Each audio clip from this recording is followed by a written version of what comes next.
Aloha, welcome back to Aina Bear Farm. I wanted to do a video today to showcase some of the work that we've been doing, or mostly around the garden, and then today we'll be doing in the garden. So for starters, this is our windward facing part of the garden, and we're putting in a windbreak. It starts down here with some comfrey, which is getting nicely established, at least on this one part. That's partly there to block the grass from creeping in from out towards the lawn, and it works really well once it gets really nice and densely packed in there. But also great chop and drop, of course. Add fertilizer back to your garden. This is all just a big slope that starts up, comes down here, so this will kind of be the last line of defense to catch and soak up nutrients, and we can pick that up and transport it back into the garden whenever we like.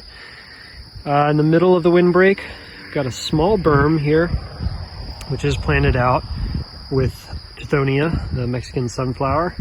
It's a good recommendation from fellow farmer Joe Hewitt here on the Big Island, as well as others, and just really fast growing, woodier plant material, provides a really good windbreak. And then this is the pigeon pea back here that we're going to start taking apart today. I also interplanted that on the upper and the lower side with the Tithonia, so it'll be a nice thick mixture of the nitrogen fixing pigeon pea with the possibility of getting a little bit of a crop off of that, as well as the Tithonia in the middle to really create some good windscreen. So as we built this garden, our main goal was to build up the soil at first, by not having to bring in external materials, so making our own compost and heavy mulches and putting in some nitrogen fixers like the pigeon pea that would help pump some nitrogen into the soil. And now we're kind of going into the phase two. We've had over a year to look at things and how they grow and don't grow, and one of the biggest issues has been wind. So this wind protection is going to be a big component to the future success of our garden. And so kind of goes out towards the sun there, but you can see it rounding the corner, and I'll come around. We also have this layer of bananas up front here, which of course we can get crops off of. These are all different dwarf varieties. I'm actually not sure which variety this is. I was told it was like a Cuban red. Not very red so far, but we'll see. Maybe they'll redden as they ripen. But they're really kind of a cool, stocky little variety that fruits pretty early on, and haven't tasted them yet, so I don't know how good they are. It's the dwarf Cavendish, so a lot like the typical grocery store banana, but in a dwarf variety. They're really good for like making smoothies and stuff. On the downslope of those, we just put some agapanthus in to try to crowd out some of the grass, just lower the maintenance a little bit. We're kind of trying to get down to a very low maintenance lawn care situation. I don't even have a working lawnmower right now, so that'd be good to have no grass. This is the very standard dwarf apple banana here in Hawaii. Really tasty, pretty easy to grow. And you can see this side going up, same idea, the Tithonia down the middle, the pigeon pea, and then the comfrey on the outside. This has not filled in quite as good yet, but it's getting there. We have a few coconut trees, dwarf coconuts, so it'll take a long time for them to get of major size, but they'll provide an additional layer of windbreak, and we'll kind of take it from there, see how it goes. We also have the red tea, which has been there for a while. That'll continue to get a little taller and provide some windbreak, and we can always cut it back and kind of encourage it to thicken and get a little stockier. So try to get my shadow out of there, but just to give you an idea what's happening in parts of the garden. Here we've got kalo and watermelon and papaya mixed together here at the bottom. So we're soaking up a lot of the water and nutrients at the bottom there. Watermelon's doing really great in January. We've got quite a few of substantial size. This pigeon pea, one of the things we're going to be working on today, cutting that back, clearing out space, kind of recovering our beds. And then we're also going to be digging out some of these beds that are overgrown with grass and weeds and getting them ready. To the southern side, these are very tall podocarpus trees that do block out the sun in the winter. As you can tell, the kind of shadow line right now, right about on that upper bed, and towards the midday it takes out the second bed as well. Pineapple stays mostly good sun all year. Kind of starts creeping towards the shade right around the solstice. Of course, we're about a month out from the solstice, so this gives you an idea of what we're dealing with in terms of shade. But this is great because the upper garden kind of is an area that will rest in the winter. And right now I've just sort of let it overgrow with weeds, but today we're going to come in, clean that up, add some manure for fertilizer, pile on some straw, and let that age and break down and get ready for late spring, summer planting. So we'll come back in a few after we've done some work and show you some updates. Hang in there. All right, so I had intended to give some updates later the same day as the first part of this video, but we actually ended up waiting a week because we had a lot of rain and a lot of wind. Not very good working conditions or filming conditions, but so now this is a week later, just to show you some progress we've made. We've obviously cleared this entire middle section that was overgrown sweet potatoes. We harvested a decent amount of sweet potatoes out of there, even though it was so overgrown. The pigeon peas we've cut back a little bit. They were growing out over here. We've left the debris here for now. Let a lot of those leaves drop and then come and process the woodier parts. And walk inside and show you a little close-up of the rest of this. So this bed here, obviously we cleared it. We're going to be putting in moringa primarily here with a few other just support flowers, maybe a few herbs and things that seed really easily.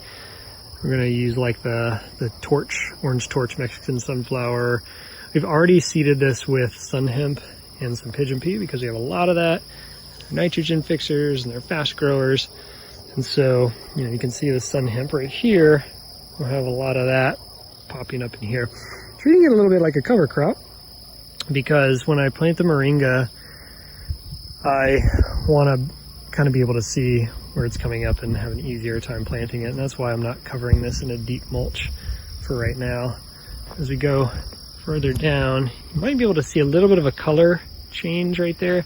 So about 1/3 of that bed, we spread wood ash from our wood stove here, and we'll continue and spread that across the rest of the bed just for consistency. We are low in potassium here, so we'll get some good potassium from this wood ash. Here's what's left of the compost pile. Got some papayas fruiting. So that's nice. And our larger moringa. And then around this side, we top this off with some rabbit manure. And then the straws from their bedding, or it ends up with their bedding. It's actually their food that they throw in with their bedding, and then it gets soaked in urine and becomes a really great mulch and fertilizer. And then we threw down some green beans here that we like to eat. They're pretty quick growing, pretty resistant to pests, and don't need a ton of nutrients in the soil, although I'm sure they grow better and taste better. They're better for you when they have it. But again, kind of like a temporary cover crop till we get this moringa going and some of the other things that we want to put in there. And as we jump over, this is a bed, I can't remember, I talked about it before, but I had seeded this mostly with, or I had transplanted out sweet peppers. And then we did have some fennel and some dill mixed in with there. Sweet peppers, a lot of them got taken out. It might be dill bugs or cutworms or something like that. But we do have a few that are still here, and once they get going, I think they'll do well, the ones that survived. Next row of carrots. This was just getting so much shade earlier in the winter that I think it stunted the growth a little bit, but now that they're getting more hours of full sun, we'll start to see this fill in and take off, and then the basil in there as well. The next row, we cleared this. This was overgrown. and filled this with manure. So you can see, this is cow manure.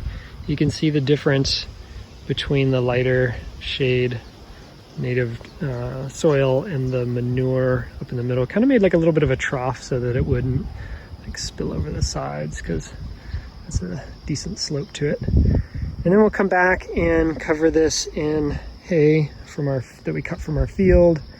Be a nice deep mixture to try to dissuade some of the seeds from popping up, grass seeds, as well as the desmodium, which is an okay ground cover, but I just don't want it taking over here. I want this to be kind of easy to plant in come late spring when this manure is aged a little bit, and it'll be ready to rock. That's about it for now. We still have this upper bed to clear. We're pretty much going to do the same strategy as what we did here.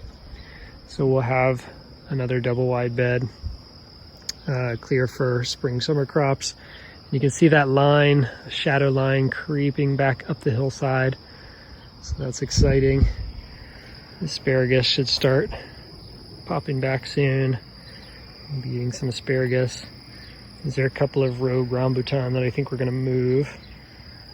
And then our strawberries down here we fertilize with rabbit manure as well. So we should see some good growth on those. Now they're getting a little more sun.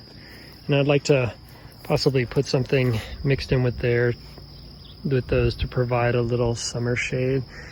In which case pigeon pea might be the way to go. Just something to provide some shade in the summer, because they will get fried in the summer and then they just don't grow as well. So that's about it for this rejuvenation update.